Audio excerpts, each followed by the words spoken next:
देखो, टीनेज में हमारी बॉडी में बहुत सारे चेंजेस होते हैं एंड इसी चेंजेस को एक छोटा बच्चा नहीं समझ पाता, जो कि अभी जस्ट 13, 14, 15 साल का हुआ है एंड इसके साथ बहुत सारे प्रॉब्लम्स होते हैं। और इस चीज़ को समझाने के लिए हमारे जो बड़े होते हैं और हमारी सोसाइटी के जो भी लोग होते हैं, खास करके इंडियन सोसाइटी के जो लोग होते हैं, वो बहुत सारी चीज़ों को समझाते हैं। आपको इससे बहुत सारे स्टेटमेंट सीखने को मिलने वाली है, जहाँ पे आपके बड़े आपको उस एज में कह रहे होगे, या फिर अभी आप उस एज चुके हो तो आपको सुनने को मिल रहा होगा, या फिर आपने कभी ना कभी अपने लाइफ में सुना होगा, या फिर अगर आप 15-16 से बड़े भी हो तो आपने सुना होगा कि यार जैसे कि लड़कियों के पीछे मत भाग रहे यार, अभी लड़कियों से बातचीत नहीं करना, ना ना ना बाबू, स्कूल जा रहे हो लड़की से दूर रहना, ठीक है, लड़कियों से कम्युनिकेट करने की ज़रूरत नहीं है। ये आपको एक चीज़ देखने को मिलेगी। उसके बाद आपको ट्रीट किया जाएगा कि हाँ भाई ये नहीं करना है, ये गलत बात होती है, तेरे को अभी सिर्फ पढ़ाई पे फोकस करना है, अभी तेरे को जिम नहीं जाना चाहिए, अभी तुझे ये नहीं करना चाहिए, वो नहीं करना चाहिए। अच्छी चीज़ें भी होती है, लोग माँ बाप अच्छी चीज़ें भी समझा रहे होते हैं आपको, जैसे कि आपको अपने पढ़ाई पर फोकस करना है, कोई गलत बात नहीं होती है, वो आपके फ्यूचर का भला चाहता है, आपके माँ बाप है, मतलब कभी बुरा तो नहीं चाहेंगे।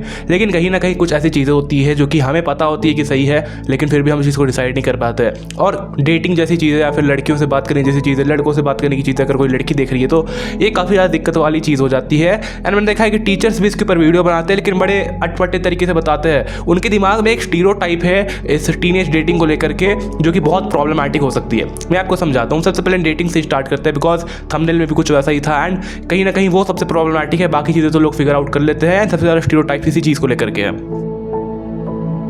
अब मैं अगर आपको एक बात बताऊं, मैं भी अभी 18 साल का ही हूं और मेरे को कोई बहुत ज़्यादा एक्सपीरियंस नहीं है टीनेज का। मैं भी अपने टीनेज को ही एक्सपीरियंस कर चुका हूं और कर ही रहा हूं, बस लास्ट के 2 साल बाकी है। एंड यही जो चीज़ें होती है, मैंने अपने स्टार्टिंग डेज में या फिर नॉर्मल डेज में जो चीज़ें एक्सपीरियंस की, उसी से बता रहा हूँ। कोई बहुत बड़ा इंसान नहीं हूँ, लेकिन आप इस बात को समझो कि आपको अपने अगल बगल के लोग जो देखने को मिलते हैं, कुछ ऐसे लोग होंगे जो कि पढ़ाई में बहुत अच्छे हैं, पढ़ाई में चंपू होते हैं, या फिर कुछ लोग पढ़ाई में अच्छे होते हैं, लाइफ में चंपू होते हैं। कुछ ऐसे होते हैं जो कि लड़कियों से बहुत बात करते हैं, कुछ ऐसे होता है जिन्हें लड़कियों से बात ही नहीं करने आती है। अब यहाँ पे जब स्टेटमेंट पास होता है, लोग हमें कहते हैं कि यार कभी भी ऑपोजिट जेंडर में इंडल्ज मत होना, ये नहीं करना, वो नहीं करना। एक्चुअली ये चीज़ बहुत ज़्यादा गलत है। आपको लग रहा हो कि यार ये क्या बोल रहा है, ऐसे तो किया भाई, डिस्ट्रैक्शन हो जाती है, ये वो ऐसी वैसी चीज़ें। देखो, मैं आपको सिंपल टर्म्स में कुछ बता रहा हूँ। डेटिंग कैन बी प्रॉब्लमैटिक, लड़कियों से बात करना प्रॉब्लमैटिक हो सकता है, रिलेशनशिप्स प्रॉब्लमैटिक हो सकते हैं, लेकिन उसका जेनजी से या फिर किसी जनरेशन से या फिर किसी इंसान से, किसी एज से कुछ लेना देना नहीं है।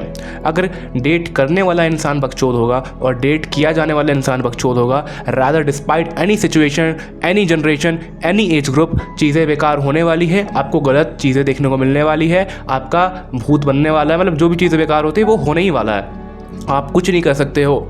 आपको ऐसा लग रहा है तो बड़े बड़े मैरिजेस में ऐसे क्यों चीज़ें हो रही होगी, लोग एक दूसरे को क्यों छोड़ के चले जा रहे होंगे, तलाक वलाक, डाइवोर्स वगैरह, इतनी सारी चीज़ें, इवन आजकल तो उड़ा ही दिया जा रहा है। बहुत सारी चीज़ें आपको देखने को मिल रही होगी। लेकिन अगर दिक्कत सिर्फ टीनेज में है, दिक्कत अगर सिर्फ जनरेशन में है, तो ऐसी चीज़ें बड़ों में क्यों हो रही है, ऐसी चीज़ें एक इतने बड़े वाइड स्केल पर क्यों हो रही है? इसका आंसर ही यही है कि ये दिक्कत कभी भी किसी जनरेशन या फिर किसी भी एज ग्रुप से रिलेटेड थी ही नहीं।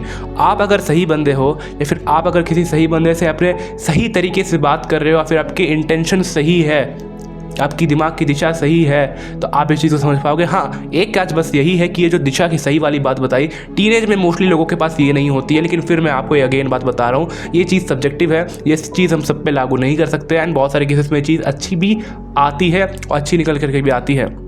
अब कुछ ऐसी चीज़ होनी चाहिए ना।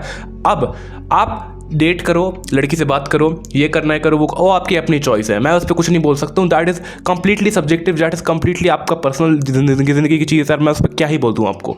लेकिन कुछ ऐसी चीज़ों को आपको ध्यान रखना चाहिए जो कि कहीं ना कहीं आपको अपने लाइफ में आगे जा करके काम आने वाला है।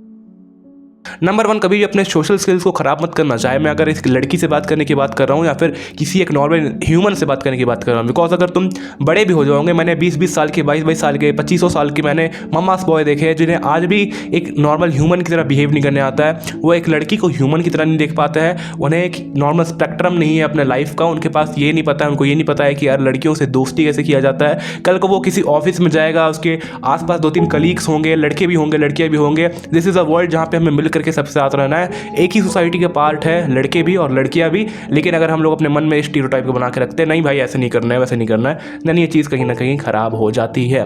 एंड मैंने ऐसे घटिया कॉलेजेस भी देखे हैं अपने अगल बगल के एरिया में, या फिर सुनने को भी आया मेरे को बाहर से, जिनके कॉलेज में है तो कोई चीज़ नहीं, उनके कॉलेज में प्लेसमेंट्स वगैरह कुछ भी नहीं है, लेकिन उन कॉलेजेस में ऐसी चीज़ें बनाई गई है जहाँ पर वो ऐसी चीज़ें हैं कि आप लड़कियों से बात नहीं कर सकते हो वहाँ पर। वहाँ पे ऐसी चीज़ों को बुरा समझा जाता है। ऐसी चीज़ों मतलब कि आपको कभी भी स्कूल कॉलेज में ये नहीं सिखाया जाएगा, ये चीज़ नहीं बताई जाएगी कि बेटा कभी भी सड़क में मत मूतना जा करके। लेकिन ये स्कूल कॉलेज वाले आपको एक चीज़ जरूर बताएंगे कि नहीं, अरे रिया तुम आयुष से कैसे बात कर रही थी, how can you talk to him, वो तो एक लड़का है। अरे आयुष तुम उस लड़की से कैसे बात कर रहे थे, हाउ कैन यू टॉक, वही लड़का जाकर के सड़क पे मूतेगा तो कोई दिक्कत नहीं होने वाली है, ठीक है। वही लड़की अगर और भी कोई अलग काम करती है जो कि हो सकता है प्रॉब्लमैटिक हो, लेकिन उसे किसी को कोई दिक्कत नहीं होने वाली है। एंड यही एक सैड रियलिटी है, यही चीज़ लोग टैबू बना करके रखते हैं, जिससे कि लोगों को लगता है यार मैंने तो बहुत बड़ा ज्ञान दे दिया, लेकिन ये एक्चुअली वैसी ख़राब चीज़ कर रहे हैं, मतलब कि एक नॉर्मल सी होने वाली चीज़ को हम लोग अलग कर रहे हैं। अगर आपने कभी अपनी लाइफ में कोई गलती कर ली, जो कि मैंने बकचोदी वाली बात बोली कि दिक्कत किसी जनरेशन में नहीं है, दिक्कत लोगों में होती है जो कि डेट कर रहा है या फिर कर रही है, जिसे किया जा रहा है, या फिर और भी कोई भी चीज़ है, डेटिंग को छोड़ करके भी दिक्कत उस बकचोद इंसान की होती है। एंड ये बकचोदी टीनेज में होना ज़रूरी भी है, आप इस चीज़ को समझो, बिकॉज कहीं ना कहीं बड़े होने के बाद अगर आप ये बकचोदी करते हो तो आपके साथ बहुत सारी प्रॉब्लम्स होने वाले हैं। आपको एक लेसन जो होता है वो आपको टीनेज में मिलना ही चाहिए, चाहे वो किसी भी चीज़ को लेकर के हो। एंड अच्छा है यार, मतलब अगर आप अपने लाइफ में इन सारी चीज़ों को फील नहीं कर रहे हो तो मैं आपको जेन्युइन एक बात बताता हूँ कि आपको टीनेज लव कभी अपने लाइफ में एक्सपीरियंस नहीं हुआ है, आपको टीनेज कभी रिलेशन अपने लाइफ में एक्सपीरियंस नहीं हुआ है, तो कहीं ना कहीं ये थोड़ी सी नेगेटिव चीज़ है। रिलेशन तो मैं नहीं भी बोलूँगा, वो सारी चीज़ें तो बेकार हो चुकी है। कल ही मैंने वीडियो बनाई थी ये अभी की रिलेशनशिप्स कैसे बहुत ज़्यादा बेकार है, ठीक है। लेकिन अगर आपको ये नॉर्मल अट्रैक्शन जो भी चीज़ें होती है दैट्स कम्प्लीटली नेचुरल। अगर आपको वो नहीं हो रहा है देन आपको तो डॉक्टर को भी दिखाना चाहिए, मुझे तो ये लगता है। एंड इसी चीज़ को आगे रखते हुए सारे पॉइंट्स में मैं यही कहूँगा, आपको चीज़ों को छोड़ना नहीं है, आपको चीज़ों को ट्राई करना है, चीज़ों को देखना है एंड चीज़ों को एक्सपीरियंस करना है, अपने लाइफ को ख़राब नहीं करना है। सेम बात आती है जिम को भी लेकर के। पेरेंट्स को लगता है कि टीनेज में बच्चा जिम जाएगा तो वो ख़राब हो जाने वाला है, उसकी हाइट रुक जाने वाली है, ये होने वाला है, वो होने वाला है।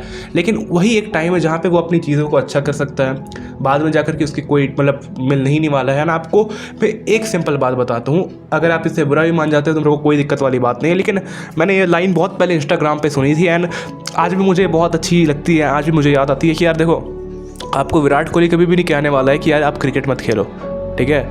आपको रोनाल्डो कभी भी नहीं कहने वाला है कि यार आप फुटबॉल मत खेलो, लेकिन आपके गली मोहल्ले के जो अंकल होने वाले हैं या फिर ताऊजी होने वाले हैं वो आपको जरूर करेगा, बेटा ये क्या कर रहा है, ये सारी चीज़ों करने से, ये खेलने से थोड़ी ना फ्यूचर बन जाएगा, जाके पढ़ तू, घर के बाहर नहीं निकलना, जाके पढ़ाई कर। सो एक बात अपने दिमाग में हमेशा याद रखना, आपको चीज़ों से मना वही लोग करेंगे जो कि कहीं ना कहीं उस चीज़ में आपसे नीचे है। आपसे ऊपर के जो लेवल वाले लोग हो गए वो आपको अच्छे चीज़ को समझ करके ही आपको बढ़ावा देंगे, आपकी हेल्प करना चाहेंगे, आपकी मदद करना चाहेंगे और चाहेंगे कि आप भी ग्रो करो। जो आपसे नीचे रहते हैं उस लेवल में, चाहे वो आपके कोई फ्रेंड हो, घटिया दोस्त हो, कोई भी हो सकता है। माँ बाप में तो मैं इस चीज़ को नहीं कहूँगा बिकॉज वो आपका कभी भी बुरा नहीं चाहते जो आपको ऐसी बात बोलेंगे। उनको बस वो ये है कि एक जनरेशनल डिफरेंस है, ये है कि उनका दिमाग पूरी तरीके से विकसित हो चुका है एंड वो कोई बाहर की अब चीज़ों को, आइडियोलॉजीज़ को अपने दिमाग में नहीं लेना चाहते हैं, इसलिए वो आपकी बात को भी इग्नोर कर देते हैं। एंड इसी तरीके से आपको भी बहुत ज़्यादा टेंशन नहीं लेनी है उस चीज़ की। आपको अपनी ज़िंदगी को नॉर्मली जीना है। You don't have to be in that much pressure कि आपको ये नहीं करना, वो नहीं करना, ऐसी चीज़ें नहीं होनी चाहिए, ठीक है। एंड मैंने बड़े बड़े टीचर्स को देखा है, ये क्या क्या नाम है, इन टीचर्स का नाम तो नहीं लूँगा, बड़े फालतू टीचर्स लगते हैं मुझे, मतलब कि 9th-10th के बच्चों को इस तरीके से वो लोग बहकाते हैं, फुसलाते हैं कि यार ऐसा करना, अरे बेटा दिवाली क्यों मना रहे हो, दिवाली नहीं मनानी है, अभी तुम बोर्ड की तैयारी करो, दिवाली तो हर साल आएगी, 10th के बोर्ड हर साल नहीं आता है एंड दैट्स बैड। ये ख़राब चीज़ है। कभी भी अपने फैमिली को छोड़ना मत, अपने फैमिली को ज़रूर टाइम देना। कभी भी अपने सोशल स्किल्स पे ऐसे बिल्कुल इग्नोर मत कर देना, उस पर हमेशा ध्यान देना। कभी भी अपने लाइफ के गोल्स पे या फिर हॉबीज़ पे हमेशा ध्यान देना। ऐसी चीज़ों को मत रखना जो कि मुझे सिर्फ़ और सिर्फ 4 लोगों से देखने को मिल रही है। आपके जो गोल्स होने चाहिए टीनेज के समय में, वो ऐसा नहीं होना चाहिए कि जो 4 लोगों से प्रेरित होकर के आपके पास आ रहे हैं। नहीं, आपके जो गोल्स होने चाहिए जो कि आपके अंदर से आ रहे हैं and that is the real self of you, ठीक है। बिकॉज इसी समय आप डेवलप हो रहे हो, इस समय आप सोच रहे हो, आप इस चीज़ को समझ रहे हो, इस समय आपके पास जो आइडियाज़ आते हैं, इस समय जो आपके पास टॉपिक्स आती है, इस समय आपके पास जो भी चीज़ें आती है इंटरप्रेट करने के लिए, समझने के लिए एंड चीज़ों को दर्शाने के लिए, वो चीज़ें बहुत ज़्यादा अच्छी होती है एंड वो चीज़ें कहीं ना कहीं आपको लाइफ में आगे लेकर के जाती है। बिलीव इट और नॉट, मेरी इसने खुद बहुत ज़्यादा हेल्प की अपने लाइफ में। अगर मैं अपनी चीज़ों में, अपनी इन सारी चीज़ों में उस चीज़ को कभी इग्नोर कर दिया होता दैन मैं यहाँ पे आपको बैठ करके ये बात बोल भी नहीं पा रहा होता। इसी चीज़ को समझाते हुए मैं इस वीडियो को यहीं ख़त्म करना चाहूँगा। अगर आपको वीडियो अच्छी लगी हो तो मेक श्योर आप इस वीडियो को लाइक कर रहे हो, चैनल को सब्सक्राइब कर रहे हैं। अच्छा लगा तो हाइप भी कर देना, बिकॉज हाइप वाइप भी कोई करता ही नहीं है, ठीक है यार। मैं मिलता हूँ नेक्स्ट वीडियो में, तब तक गुड बाय, थैंक यू।